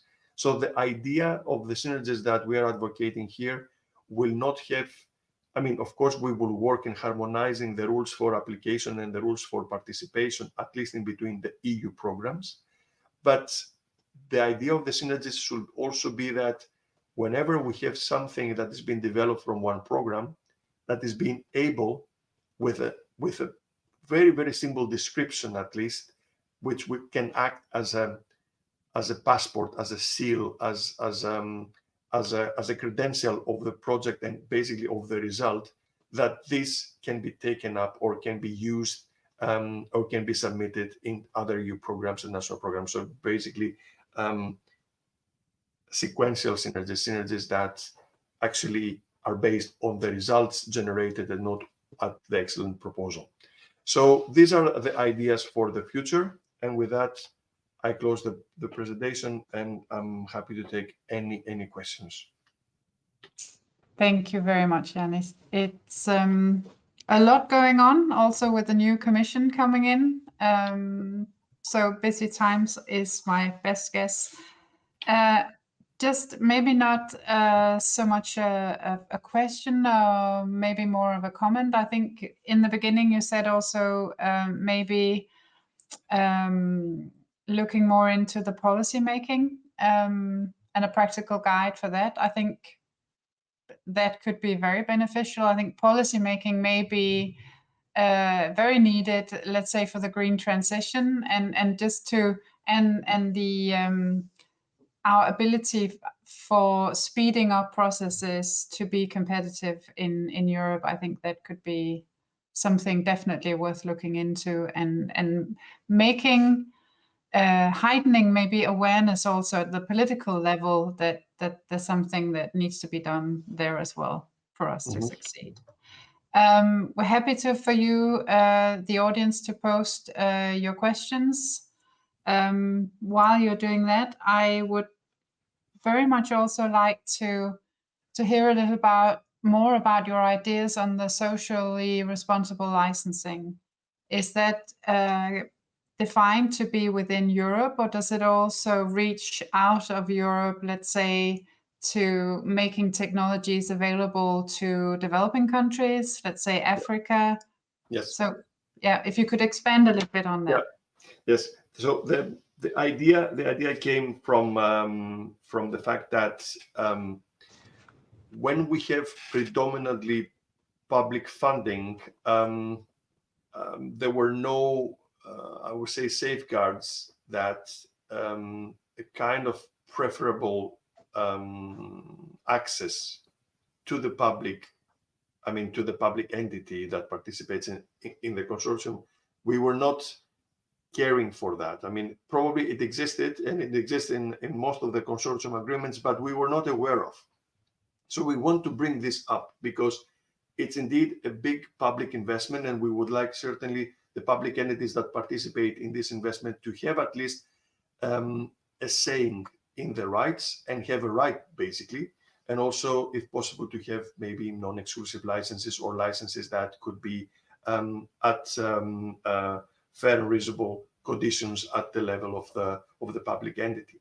And then, if possible, then even, and you see examples from all over the world, then maybe the public entity to choose a different vehicle, maybe an SME or a spin-off or a startup, to take this let's say licensed IP and use it further for societal or economic benefit, but certainly with keeping in mind the societal benefit. The idea of the societal impact is always in the framework program, So we see it as an expected societal impact, but at the end, we're not measuring, first of all, that, because it's very difficult, but also it's very difficult to see if a product was created, or if a service, if this somehow was returned somehow, this societal benefit, or somehow benefits society through it.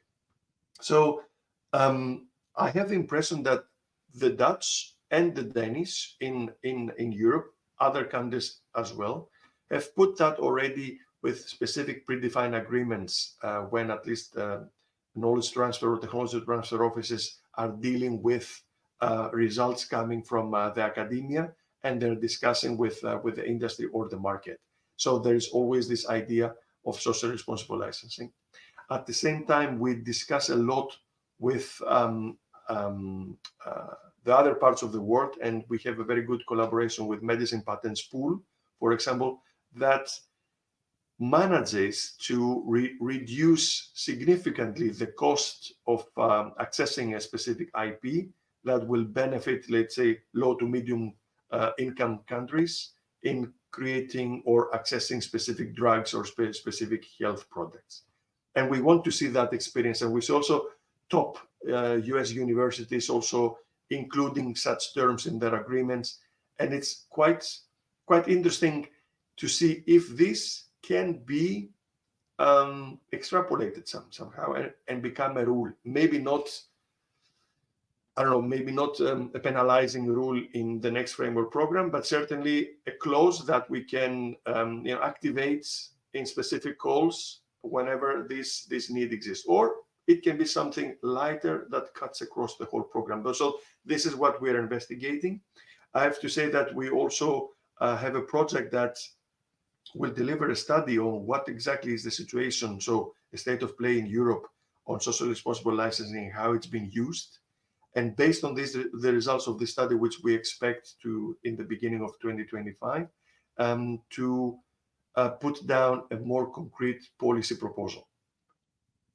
I don't know if I answered you, Annette, but this is pretty much what we are doing. I think you did. And just to add to that as well, what we do see is also some of our funders, the charitable funders, the Bill and Melinda Gates Foundation have it as part. They have the global access policy, which is one way of doing it. So I think it's interesting to see how this can work together with also with the European competitiveness. So the coexistence of that. But certainly, yeah, get the point as well. You also talked about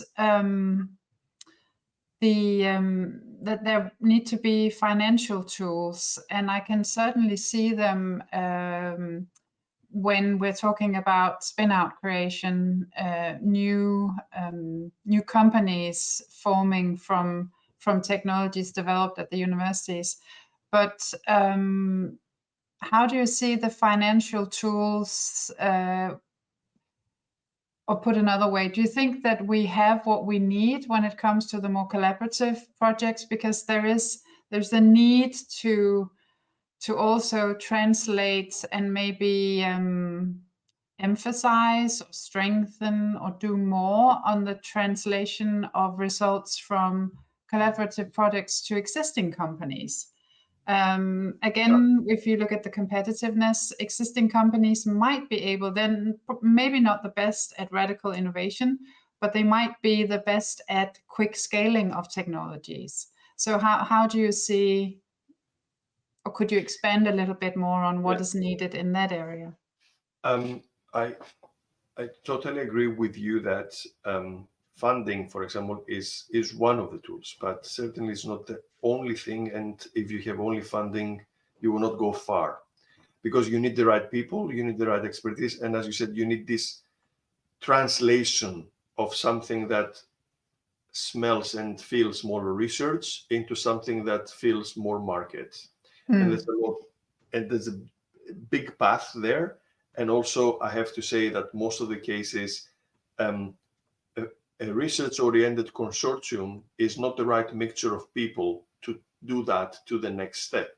It might be. I'm not saying that it shouldn't, or they wouldn't, or they. But if the interest is to create excellent research, and there, Annette, you will allow me just 30 seconds here to say that we continue calling for excellent research. I mean, Horizon does not call for results, calls for excellent research, results on excellent research, which, by the way, they can be commercialized, they can go to market, they can go to industry, they can go back to policy making. But the aim is to have excellent research. So if you have that, it means that the consortium which is formed cares primarily for that. So what we've been advocating is to include from the early stage in the consortium, if possible, specific companies or entities that can be the ones that take the results further. And that's their only reason for existing in the consortium, or even have the users in some calls to have explicitly the users of that technology or of that result already included in the consortium, just to ensure, if possible, that this translation, as you said, can be taken further. What we see is that we need to establish this line of support which allows hop on and hop off, so in and out. So you started the project, you matured at the level 3, if you allow me to use the maturity scale, which of course there's a lot of discussion whether it's applicable in all projects, but let's say that you have a maturity level of 3, you're still more on research, you want to try something, then you jump into this constant support line for valorization and you want to mature it, but you just want small money for a business plan or a commercial plan or somebody to advise you or make an IP valuation, for example, then you go there before you being tempted to change your results and resubmit them in another research innovation project, which again will focus on research and will just get another result maybe at maturity level 4 this time. So also the incremental approach is good because in some technologies you just go step by step, but we want people to understand that there might be also another way to do it. And then if you have a plan to see whether you have the right people, and then go back into different tools, different instruments, can be InvestEU, can be RRF, can be ERDF, can be other instruments also there that can do the work before going back to research and innovation framework program to ask for more money or this kind of thing. So I think that this transition, this experience from the EIC transition, I think is very valuable and it's something that we would like to continue a lot. Now, I have the impression that not all projects can do this path, and it's pretty much fine. And actually, this is what we wanted. I mean, it's a research and innovation program, so you have to calculate that most of the projects will fail to do that. But we need to be better in identifying which are the ones that can do it. So yeah. This still commission needs to work a lot on that. Okay. Thank you. We have a question. When mentioning societal impacts, do you envisage any guidance on how to evaluate and measure this very specific type of impact to be published by the EC? When it comes to, I mean, I see that the question comes from Hannah. When it comes to the framework program, things are very, very clear. Impact is criterion 3. All projects need to describe how they will do it, and during the lifetime of the project, they need to come up with their plan on how they achieve their impact pathway. And this is the only thing that we have as, I mean, there is guidance also how to do that, but these are the guidance which exists inside Horizon Europe. Now, if we take that beyond Horizon, there is not specific guidance on how to evaluate and measure. I mean, again, I think I've been saying that measuring impact from research innovation is like the holy grail. You believe that it's there, but you're still searching for it. So it's even more difficult to measure to measure it and put it down with metrics. What we try with the knowledge valorization metrics, for example, and this can be considered as a guidance, we try to establish a framework of existing indicators that we can use that member states or stakeholders are using to measure, let's say, the knowledge transfer activities, the engagement with industry, the co-publications. So a set of existing indicators with a set of new indicators that come up out of the knowledge valorization channels and the principles. So this is what we want to give to the community, and also invited the community to come back with their own, let's say, systems of how to evaluate and measure. It's very important for us also to learn how this is done. It's an excellent discussion was this societal impact KV talk we had in September, and it was really to the point, exactly that, how to measure and how something works, let's say in Slovenia, or doesn't work in Austria, and how we can use these techniques to, go cross border and make something a bit more common for everybody. But again, it's very difficult, and we welcome every approach that can help us become better on this. Thank you, Yanis. I think we are very quickly coming to the end of our program today. So we'll close down for questions now, and just again thanking you, Yanis, for sharing with us the newest developments from your side of things. And thank you also for the invitation to further engage and interact. I think that is very, very welcome, and we very much appreciate that. So, and we will take you up on that as well as a community. So thank you very much.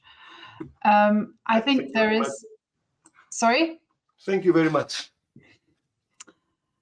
I think definitely we've seen today that there is a lot of activity going on from the Commission, going in at many different levels and many different directions. And I think that we will definitely, as a community, be interested in, and Art, please contradict or agree as you feel appropriate. But there's a lot for us as a community to delve into here and to work on, both trying to understand what is meant, and certainly for me personally, standardization is a new tool that I think we need to understand further how we can work with that. Also working out how we manage and understand and practically implement all the various things that we need to deal with, being open and closed, and managing research security at the same time. So a lot of things to work on in the future. But also a lot of opportunity for the greater community to engage with us and to engage with the Commission, I think is a takeaway message from today. Yes, absolutely, Annette. And of course, we as ASTP, and certainly with the Europe Committee, will continue to engage with the European Commission to have our voices heard, which is important.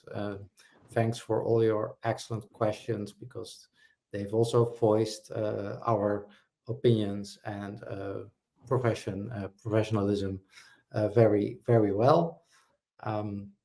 So we will definitely continue. And if you have any things you want us to address, if you want to be part of that effort, let us know.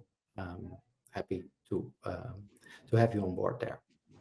Yes, please feel free to reach out to us with any suggestions or concerns or points that we need to be aware of, but also on the topics that you would like us to include in courses, conferences, other types of online events, just for us to be able to capture as much as your real life issues as we possibly can in the activities that we do at ASTP.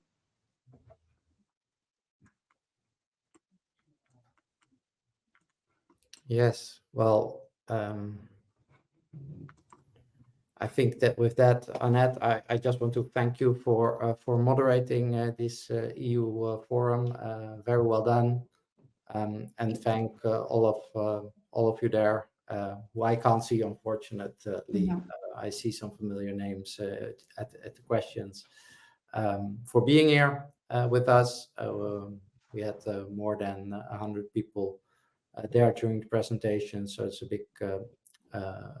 big success for us having you all there. And as again, thanks for the excellent questions to our speakers, and we hope to see you again in the next edition. Yes, it's been an absolute pleasure. So thank you for everybody being in attendance.